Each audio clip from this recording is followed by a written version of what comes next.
I told my sister she can't come to my wedding ceremony because of her Tourette's tics, and now she's calling me ableist and acting like I cut her off completely, but I just want the wedding I've always dreamed of. I, 28F, am getting married to my fiancé Max, 25M, this summer. My sister, who I'll call Megan, 32F, has pretty serious Tourette's. Certain physical movements and saying ha ha ha are her most common tics, but there are others as well. As long as I've been alive, I've never seen Megan sit through a long ceremony or presentation without tics, not even her high school and college graduation or for any siblings' graduations. Her ha ha ha is also extremely loud, bordering on yelling, and most of the time repetitive. I have involved and invited Megan to every aspect of the wedding, the rehearsal dinner, the bachelorette party, and the reception, except for the actual ceremony. My fiancé and I are writing our own vows, and I just want to hear him say them without interruption. The ceremony is fairly long, and I seriously doubt Megan's ability to go that long without ticking. She has said that holding back tics is like holding back a sneeze, only 1,000 times more difficult. The only options I see for her going into the ceremony are 1. Letting the tics go on as normal and be scrutinized by Max's side of the family who hasn't met her yet, or 2. Trying to suppress them the whole time. Either way, it would be a miserable experience for her. I have explained Megan's situation to guests who were unaware, but in Max's family there are several young children and elderly people that I doubt will have tact. Megan was heartbroken when I told her I didn't want her at the ceremony.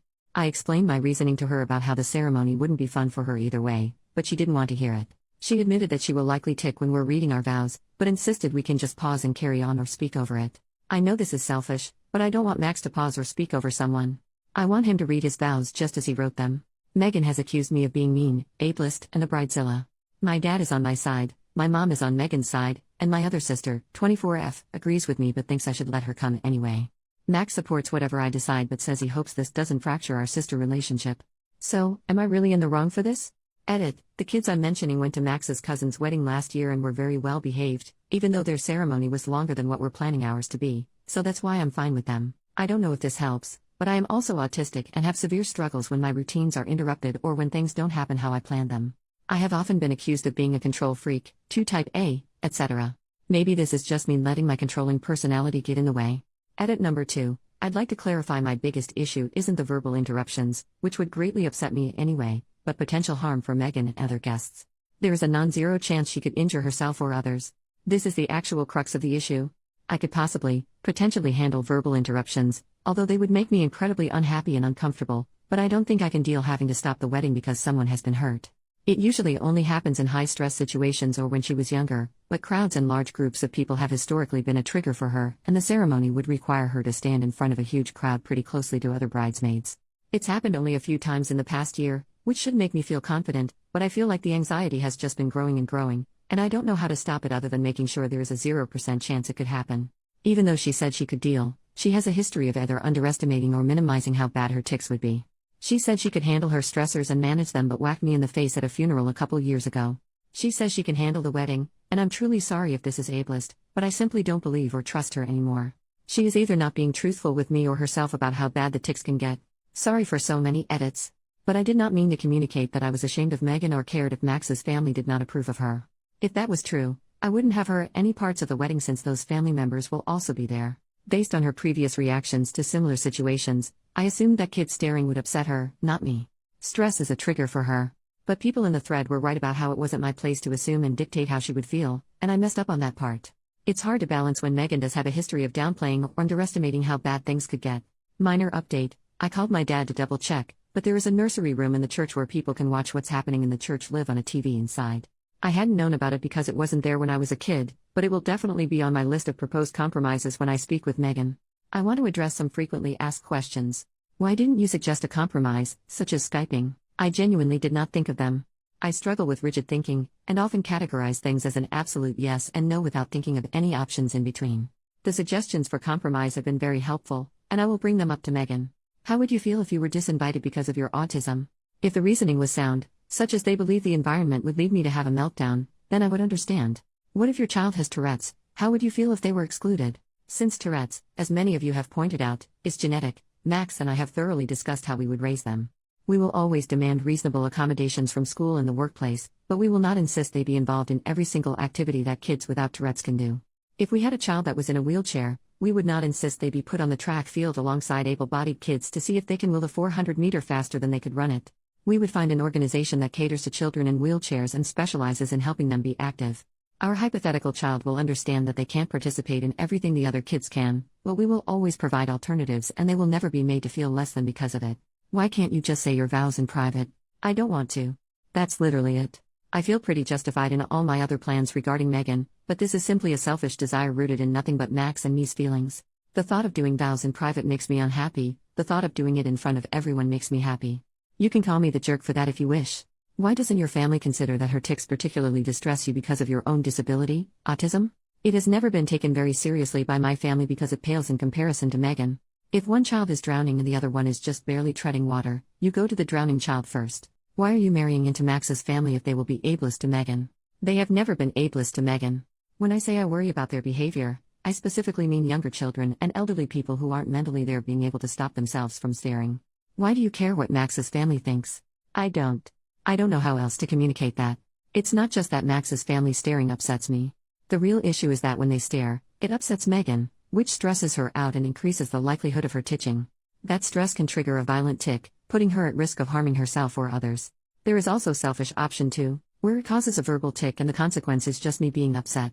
If the kids are well behaved at the other wedding you mentioned, why can't they be told by their parents on how to behave at this one? And now we come to the FAQ that renders the 2 previous ones completely irrelevant. You were right, I was wrong. I was catastrophizing. I don't care if that's not a word. Several people have pointed out that beyond their parents' ability to instruct them, they may have disabled people in their class or their lives they see often. I was projecting my own personal experiences because children rarely, if ever, don't stare at Megan when she is titching. However, I honestly realize that there's a big difference between a kid who has been prepared from conversations from their parents and know what to expect, versus kids who see some random lady yelling in the supermarket and their mom snaps at them to stop staring. In my mind, all kids were the same. I would also like to clarify that I'm upset about her verbal tics because they affect me. I'm sensitive to loud and unexpected noises, which is exactly what her tics are. Most of the time I push down my negative reactions, but if it was just us alone in the room I would still be distressed by her tics.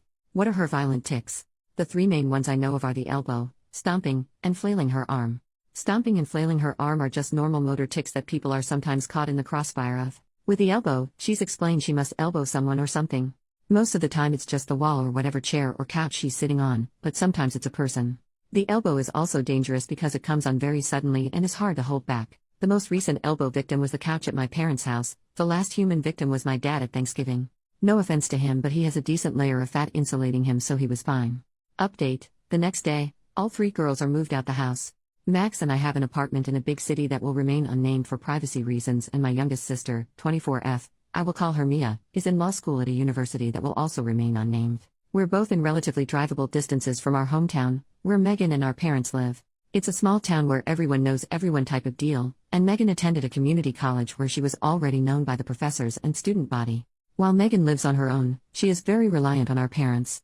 She has never even attempted to get a driver's license because of the possibility a tic could cause her to swerve, reasonable in my opinion, so my mom drives her to and from work every day. This is not me looking down on Megan in any way for not attending a 4-year big name like Mia and I, or for needing extra help from our parents, because she does need it. This is to explain that Megan and my parents, particularly my mom, are very close. In my opinion, my mom does things for Megan, mostly interpersonal conflicts, that I think she can handle on her own. Megan rarely communicates directly with Mia and I. Instead, our mom usually calls us and says Megan wants X or Megan mentioned she felt Y. Our fight about the wedding was one of the few real discussions we've had without mom mediating. So the first person I actually called was my mom and not Megan. I told her that Megan and I are both grown adults who are capable of handling ourselves. I said I will not take anything into consideration other than what comes directly from Megan's mouth. If mom tells me Megan is upset, I will disregard it. I got pretty frustrated when she steamrolled over my request and threw in her face that I'm the one paying for the wedding, not her and dad, which I regretted. I said I'm willing to work something out with Megan, but if they refuse to communicate or try to disrupt our conversation, all 3 of them will be disinvited. I reminded her Megan was an adult and hung up. I won't copy and paste the exact text I sent Megan, but here are the main points. 1. It was not my intention to hurt you, and I'm sorry. Please let me explain. 2. I want to talk, not text. Things are too easily misconstrued. 3. Your verbal tics have never been a problem for me. I didn't mean to make you feel ashamed of them. I don't want you to feel like we can't talk. The wedding ceremony is a one-time thing I can explain if you call me. 4. Mom and dad are not present in the room when she calls me. I have already called mom and told her to stay out of my business. I want to talk to her alone, and breaking my trust on this will have serious consequences. 5. A list of 2-hour blocks in the next 3 days I'm available to have a conversation. And 6. I love you. She responded picking one of the times tomorrow and nothing more, but I'm hopeful we can work this out. Second update, one more day later, I called Megan this morning. I'll summarize our conversation, excluding any verbal tics. It's very, very, very long, and all names are fake for privacy reasons. I will refer to myself as Michelle. 1. I told Megan I was sorry I hurt her feelings. 2. Megan said it was especially mean because I know how sensitive she is about weddings and that they're a sore spot for her. 3. I'm bamboozled. I informed Megan that I was not aware that weddings were a particularly sensitive subject for her. 4. Context. Megan and I are at the age where pretty much everyone is getting married, more so for Megan because she lives in our small hometown. Plenty of women and one man she considers close friends did not invite her to their wedding at all. She works at a boutique and has even encountered friends shopping for jewelry for weddings she wasn't invited to, but I didn't know that last part. 5. Megan does not believe me. How can I not know how upsetting it is when she and my mom have repeatedly mentioned the exclusion to me every time it happens? 6. My answer, well, you never told me you didn't get invited and you were sad about it, you just told me you weren't getting invited. 7. Megan says it's pretty easy to figure out and thinks I'm being purposefully obtuse. I was supposed to pick it up from context clues, the fact that she even said it, her tone when she said it, how many times she mentioned it, and apparently, literally everyone else had. 8. Megan cries. I don't know what to do. I just wait until she stops. 9. I remind Megan that I struggle interpreting things like that. This line is from Max, who I consulted, but he was not in the room. I told her that just like she needs some accommodations for her Tourette's, I need accommodations for my autism, and she has to explain things to me, especially feelings-related things, because I need that extra help. Here's a brief interlude you can skip if you want. Megan, you need someone to explain crying to you? Me, this is the first time you've cried about it to me. Obviously I know what crying means, I'm not a complete dummy. Megan, I didn't say you were a complete dummy. Me, I felt like it was implied. Megan, you just told me how bad you are at understanding implications. Me, I can still guess. Megan, well your guess is wrong. I concede to her but repeat what I said about needing some things explained to me. You said we didn't need to do that anymore. Only because Aunt Marnie was such a BTCH about it. Context, when I was 15 my dad's sister came to live with us and help out. Around this time I verbally expressed my need for clear explanations and she was so annoying. Example, she'd stop at a red light and huff, and then turn to me in the backseat and say slowly, that means I'm annoyed, like I was a toddler or something. My parents and sisters attempted with good faith and told off my aunt when she was being condescending in front of them, but they never quite caught on to what explanations I needed or didn't need. I just got tired of correcting them and announced I was fine after about 6 weeks or so. Max is very good at explicitly stating his feelings because his mom is a therapist. The whole family is very communicative and verbalizes their emotions. I didn't know you were that upset about it. I realized Megan did not know for the same reason I didn't know weddings upset her. I never told her. Plus, her tics were about at their height when this was going on, and I absolutely don't blame her for not being observant, especially as I do not have typical tells of neurotypical people when they're upset. Now I explained to Megan my idea of the nursery room and live streaming it to her so she can see it. The next accusation from Megan, you're ashamed of me just like friends are. You think I'm embarrassing? I say no, if I was ashamed I wouldn't invite her to anything at all. I tell her I didn't want her at the ceremony specifically because the sudden loud noises really will distress me. Especially in a typical setup where the bridesmaids are behind me and I can't see them, so I won't even have a warning that it's coming. She says fine in a tone that I am able to pick up on, and I ask her if this is how she really feels, because if it's not fine she needs to tell me. I haven't even brought up the possibility of violence yet because that will make her even more upset. After a significant pause, she says no offense but she feels like I'm just saying this to hide that I'm ashamed of her, that her friends make lots of excuses like that too. I say no, but I understand why it looks that way because I have always downplayed my own issues when I'm with our family, something else Max coached me on / suggested to me. I said that if she thought I was lying she could talk to Max, his family, or any one of my friends who can verify my sensitivity to loud sound isn't recent. She says fine in a way that I interpreted as being more mollified, and then I said I'm worried about her violent tics. She seems more understanding but insists she can handle it. I try to gentle my voice as much as possible, but explain that anything above a 0% chance is unacceptable for me. She says it's not that bad, but her tone of voice and inflection is different. I interpret from this that she might actually agree with me but is not ready to admit it yet or doesn't believe what she's saying. I remind her that all of our family are historically bigger and that she works out a lot, which I admire her for. None of the family members really get hurt when she elbows because we're all around her size, but she has to be reminded that she's a 5 feet 10 inches muscular woman. I reiterate this and bring up one of my bridesmaids as an example. Direct quote, all of the other, our last names, would be fine but Mary is 5 feet 0 inches and 115 soaking wet. If you elbowed, she would go the heck down and I don't think she would get up. She laughs a little uncomfortably, but I'm not joking. I remind her of Nana's funeral where she said she would be fine and then ended up smacking me in the face. I said I know Tourette's can be unpredictable, but she's had 32 years to figure out her limits. I remind her that she has consistently misled me about how bad things will be. She swears this time it will actually be fine, that she knows herself better than I do, and it's condescending to assume that she's lying. She also reminds me Nana's funeral was years ago, saying she's improved, and I remind her that the last elbowing incident was months ago. I give up at this point. I'm so tired of her lying. She knows she's lying, I know she's lying, and she knows I know. I say fine. You can be in the ceremony if you say you can. But if you hurt someone during the ceremony, you will have to leave immediately. You will be disinvited from the reception. If they sue you, I will not help financially or help you find a lawyer. And I will cut you off completely and not speak to you anymore. You will not get to meet your nieces and nephews, ever. If you're truly willing to risk all that, then you must be truly confident, and I trust you. Otherwise, the nursery room is always open and you can watch on the TV. She doesn't answer me, but starts crying and says, how can I do this to her? This is the only way she'll ever be in a wedding in any way. No one else wants her but her own family should. It's not fair, and she just wants for one time in her life to be in a wedding. This is a lot of information to process for me, so I just kind of pick out one piece and blurt it out before I can process the rest as a whole. Why don't you think you'll get married? She says, are you delusional? Nobody would ever want to marry me. I know this is really insensitive, but I wasn't trying to be mean. It was just my first reaction, I didn't think over it.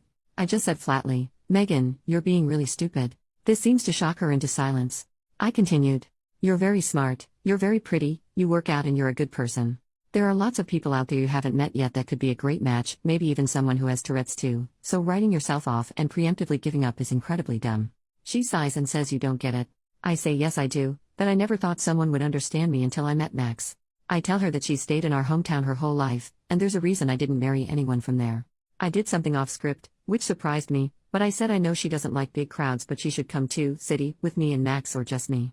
I said she should try and meet new people. She seemed taken aback and almost horrified by the thought, so I said something was probably offensive, sorry, and said, there's an 80% chance a homeless tweaker will be doing something way more disruptive than you at any given time. She got really quiet and didn't say anything, so I reiterated my points. I'm not ashamed of the tics in and of themselves, I'm worried about potential harm they could cause. The motor tics are self-explanatory, and the vocal tics will distress me and make me uncomfortable. If she wants to bet our entire relationship on her confidence that she won't motor tic and hurt someone, she can be my guest, but I'm done. She starts begging me. Why can't I get a bigger venue so the bridesmaids have more room, and place an inanimate object near in case she gets the elbowing tic? Or why did I pick so many bridesmaids when I knew she would be one and she would be crowded? Why can't I just say my vows in private? Why can't I just ignore her when she tics? Why? Finally, she said she felt like I didn't take her needs into consideration and planned the wedding without thinking about her at all. I snapped. I said, of course I didn't think of you, it's my freaking wedding. Mine. I have spent my entire life thinking of you and how things might affect you and what you need instead of what I do. I moved this far away so I could stop thinking about you. You got everything. You got mom and dad's attention, all the sympathy, all the money went towards your treatments. I didn't get to see a therapist, just drive you to and from your appointments. When I was 9, you slammed a car door on my hand because of your tics and broke my finger. Do you remember that? Mom and dad were more concerned about me reassuring you I didn't blame you than my broken bone. Everything is about you and your feelings. Oh, Megan is titching too much to pack her backpack, you get it, Michelle. I know she threw a vase at your head during a rage fit, but Michelle, imagine how bad she feels. Megan sitting alone at lunch again, be a good sister and abandon your friends to sit with her. And now I can't even have my own wedding without making it about you? Fuck off.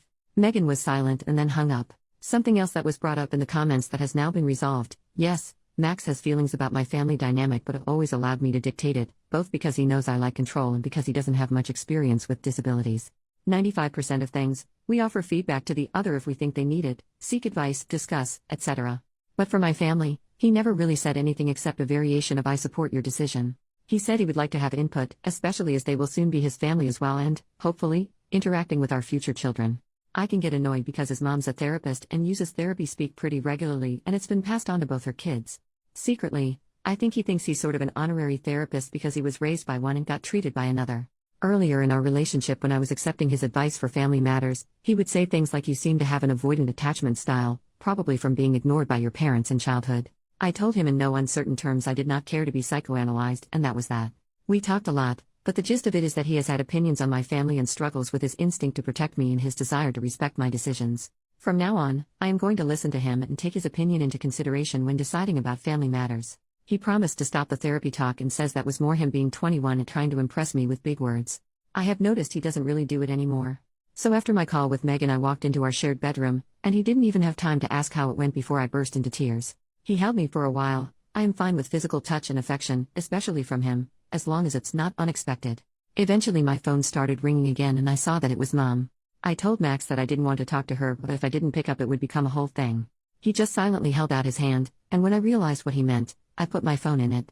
The conversation wasn't on speaker and I didn't really care enough to try and listen to what she said, and for the most part I don't remember what he said after telling my mom I couldn't come to the phone, just the beginning. Well, Michelle's crying too. I think you should be just as concerned about that. And the end. Yeah, well, my parents have said they'd more than happy to walk her down the aisle, so you think on that. I told Max about these posts and he was a little confused but supportive, and thinks it's funny how I've picked out names starting with M for everyone. I have not had any more calls from my family, but Max called his mother, very nice lady, and put her on speaker, and she reiterated she'd be happy to walk me down the aisle with her husband. So that is that for now. I find the anonymity very freeing, as well as writing down what happened, so I will update you all as soon as there is on. Third update, 3 days later, an update and goodbye. Max and I have officially disinvited Megan and my parents from my wedding. I'm getting lots of support and love from his family. I've got all the advice I feel I've needed, so I'm going to delete this account as it has served its purpose. I'll leave this up for a little while before I do it so people who are invested can see it. Thanks for all the advice and help.